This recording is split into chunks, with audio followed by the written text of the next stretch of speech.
Hello guys. അപ്പോൾ ഇന്നലെ വൈകുന്നേരം നേരത്ത് നല്ല കാറ്റായിരുന്നു. കാറ്റെന്ന് പറഞ്ഞാലും ഒരു അടിപൊളി കാറ്റായിരുന്നു. ഞാൻ വിചാരിച്ചു കാറ്റത്ത് എന്തെങ്കിലുമൊക്കെ സംഭവിക്കുമെന്ന്. അത്രയധികം എന്തായാലും ഞങ്ങളുടെ ഷീറ്റിൻ്റെ കഷ്ണമൊക്കെ ഒടിഞ്ഞു വന്ന് വീണ് കിടക്കണതാണ്. മിറ്റം നിറയെ ചവറായിരുന്നു കേട്ടോ. പിന്നെ അതൊക്കെ നോക്കി നമ്മൾ കഴിയുമ്പോഴേക്കും നമ്മൾ രാവിലെ തന്നെ ആയതുകൊണ്ട് അടുക്കളയിൽ പണിയുണ്ടായിരുന്നു. പിന്നെ മസാല ദോശ ഉണ്ടാക്കാമെന്ന് വിചാരിച്ചപ്പോൾ മസാലയുടെ ഇത് ബീട്രൂട്ട് ഇട്ട് വെക്കാമെന്നാണ് വിചാരിച്ചത് കേട്ടോ. അപ്പം നല്ല ചുമന്ന മസാല നല്ല ടേസ്റ്റായിരിക്കും. അപ്പോൾ മാളിക്കുട്ടി മസാലയ്ക്കുള്ള ഇതൊക്കെ ശരിയാക്കുമ്പോഴേക്കും ഞാൻ മീൻ കറി വെക്കാനുള്ളത് റെഡിയാക്കി എടുത്തു. മുളക് ഇട്ട് വെക്കാമെന്ന് വിചാരിച്ചിരുന്നു കേട്ടോ മീൻ കറി.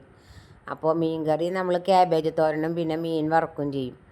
അപ്പോൾ ഇന്നത്തെ കാര്യം അങ്ങനെ തീർക്കാമെന്ന് വിചാരിച്ചു. അപ്പോൾ നമ്മൾ ഉള്ളിയിൽ വെളിച്ചെണ്ണയിൽ ആദ്യം ഉള്ളിയും മുളകൊക്കെ ഇട്ട് വഴറ്റിയിട്ട് പിന്നെ അതിലേക്ക് നമ്മൾ പൊടികളൊക്കെ ഇട്ട് ആഡ് ചെയ്ത് നല്ല പച്ചമണം മാറണ വരെ വഴറ്റിയെടുക്കും. പിന്നെ തക്കാളി നരച്ചാണ് നമ്മൾ ചേർത്തത് കേട്ടോ. അപ്പോൾ ചാറിന് കുറച്ച് കൊഴുപ്പും കിട്ടും. പിന്നെ കുറച്ച് കാശ്മീരി ചില്ലി നമുക്ക് ഉള്ളിൽ ആഡ് ചെയ്തിട്ടുണ്ട് ചുമന്ന കളർ കിട്ടാൻ വേണ്ടിയിട്ട്. അതിന് ശേഷം അതിൻ്റെ ഇടയിൽ നമ്മളിതേ മസാല ദോശയ്ക്കുള്ള തക്കാളി ചമ്മന്തി ശരിയാക്കണതാണ് കേട്ടോ മീൻ കറി. അപ്പോൾ ഇതൊക്കെ വഴറ്റി നമ്മളതിലേക്ക് മീൻ ഒന്ന് കുറുതായി ചാറ് കുറുതായി വരുമ്പോൾ നമ്മളതിലേക്ക് മീനിട്ട് നമ്മൾ വാങ്ങി വയ്ക്കും പച്ച വെളിച്ചെണ്ണ ഒഴിച്ച്. പിന്നെ നമ്മളിത് തക്കാളി ചട്നി ഉണ്ടാക്കിയത് ഉഴുന്നും പരിപ്പ്, ഇഞ്ചി, വെളുത്തുള്ളി, അതിൽ മല്ലിയില പുതിനയിലയൊക്കെ ഇട്ട് നമ്മൾ തക്കാളിയും സബോളയൊക്കെ വഴറ്റിയെടുത്ത് അതിൽ കാശ്മീരി ചില്ലി ഇട്ട് അങ്ങനെ അരച്ചെടുക്കുക ചെയ്തത്. അപ്പോൾ അതിനുള്ളിൽ നമ്മുടെ അമ്മ ഇപ്പം മാങ്ങ കുറേ കിട്ടുന്നുണ്ട് വീണിട്ട്. ഇന്നലത്തെ കാറ്റത്ത് കുറേ മാങ്ങ വീണിരുന്നു. അപ്പോൾ അതിൻ്റെ പൾപ്പൊക്കെ എടുത്ത് നമ്മൾ ഫ്രിഡ്ജിലെടുത്ത് വെച്ചാൽ നമുക്ക് ഗസ്റ്റൊക്കെ വരുമ്പോൾ നമുക്ക് ജ്യൂസ് അടിച്ച് കുടിക്കാം, നമുക്കും ജ്യൂസ് അടിച്ച് കുടിക്കാമല്ലോ. അപ്പോൾ എന്താ പറയുക, പിന്നെ മസാല ദോശയ്ക്കുള്ള ദോശ ശരിയാക്കിക്കൊണ്ടിരിക്കുകയാണ്.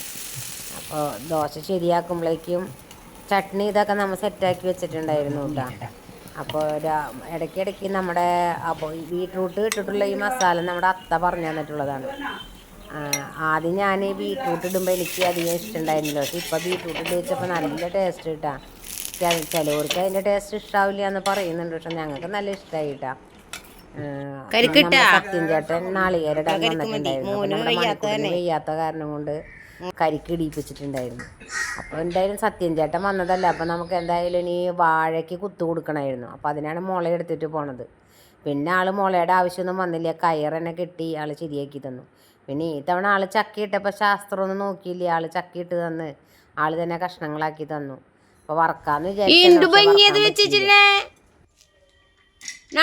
വെച്ചിട്ടുണ്ടല്ലോ. എന്താണിത്? കണ്ണൊക്കെ നോക്കിയേ, കണ്ണ് എഴുതി പോലെയുണ്ട്. ഉപ്പും മുളകും ചുറ്റിയിടണം. ഓ ഇന്നത്തെ വിശേഷം ഇത്രയുള്ള. അപ്പോൾ എല്ലാവരും സപ്പോർട്ട് ചെയ്യുക, ലൈക്ക് ചെയ്യുക, കമൻറ്റ് ചെയ്യുക. Okay, Tata, bye bye.